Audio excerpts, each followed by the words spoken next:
1945, 3 movimentos armados lutavam contra Portugal. Mas se você abrir os livros oficiais, parece que apenas um deles libertou Angola. A história da libertação E é aqui que de Angola começa a pergunta que muitos angolanos evitam fazer.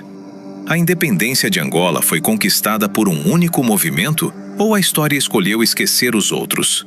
Durante décadas, milhões de angolanos cresceram a acreditar que apenas alguns homens fizeram a independência, que apenas alguns nomes mereciam monumentos, que apenas alguns rostos mereciam aparecer nos livros escolares. Mas existe uma pergunta desconfortável. Como é possível que homens e mulheres que combateram o colonialismo tenham desaparecido da memória oficial do país? Porque, antes da independência, Angola não tinha apenas o MPLA. Existiam 3 movimentos reconhecidos internacionalmente: MPLA, FNLA, UNITA. E todos eles pegaram em armas contra Portugal. Mas, depois da vitória militar e política do MPLA, a história passou a ser escrita pelos vencedores. E os derrotados foram transformados em traidores. Holden Roberto foi um dos primeiros homens a iniciar a luta armada em 1961. Liderou a UPA, mais tarde FNLA. Criou o governo revolucionário de Angola no exílio. Participou nos acordos de Alvor. E foi ele quem propôs que a independência fosse proclamada em 11 de novembro de 1975. Contudo, nas narrativas oficiais, o seu nome aparece muitas vezes associado ao tribalismo e aos interesses estrangeiros. O homem que ajudou a iniciar a guerra contra Portugal acabou transformado em personagem secundária. E depois surgiu Jonas Savimbi, amado por uns, odiado por outros, mas impossível de ignorar. Savimbi fundou a UNITA e combateu Portugal entre 1966 e 1974. Mais tarde, tornou-se o principal adversário militar do MPLA na Guerra Civil. E foi precisamente essa guerra que acabou por engolir todo o seu passado anticolonial. A narrativa oficial preferiu recordar o rebelde e esquecer o combatente da independência. Mas o mais perturbador é que nem todos os esquecidos estavam fora do MPLA. Alguns foram apagados pelo próprio movimento que ajudaram a construir. Mário Pinto de Andrade foi o primeiro presidente do MPLA. Antes de Agostinho Neto, já Mário Pinto de Andrade sonhava com uma Angola livre. Mas divergências políticas levaram ao seu exílio. Hoje, muitos angolanos conhecem Agostinho Neto, mas poucos sabem quem foi o primeiro presidente do próprio MPLA. Viriato da Cruz foi um dos maiores intelectuais da história angolana. Autor do manifesto Vamos Descobrir Angola. Primeiro secretário-geral do MPLA. Mas entrou em conflito com a liderança. Terminou seus dias exilado na China, praticamente esquecido.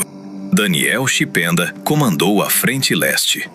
Foi um dos principais estrategas militares da luta de libertação. Mas depois da Revolta de Leste, tornou-se um nome incômodo.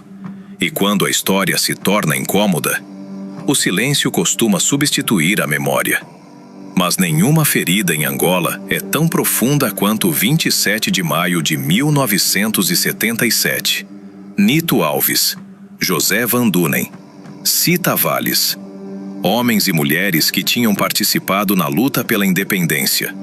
Homens e mulheres que pertenciam ao próprio MPLA, mas que acabaram acusados de fraccionismo. A repressão que se seguiu deixou milhares de mortos. Famílias destruídas, filhos sem pais, pais sem filhos. E durante décadas, ninguém podia sequer falar sobre isso. Os mortos desapareceram, as fotografias desapareceram, os nomes desapareceram, como se nunca tivessem existido. Mas a história não apagou apenas homens, também apagou mulheres.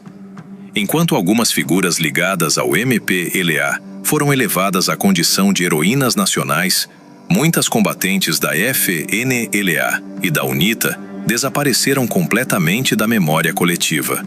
Maria Henriqueta Pedro, Cipriana Kawawa, Luzia Macungo, Anita Chimbili, e tantas outras mulheres anônimas que transportavam alimentos, mensagens, medicamentos e mantinham viva a retaguarda da guerrilha.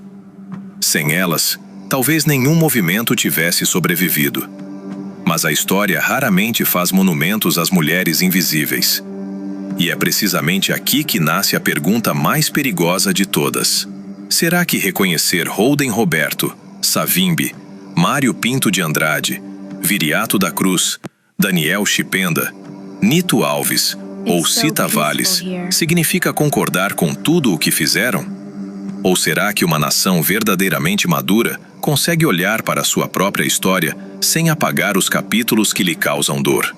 Porque uma coisa é certa: a independência de Angola não foi construída por um único homem, não foi construída por um único partido. E talvez a maior vitória do poder não seja vencer uma guerra. Talvez seja convencer as gerações seguintes de que os outros nunca existiram. E se alguns nomes foram apagados, quantos outros continuam enterrados no silêncio?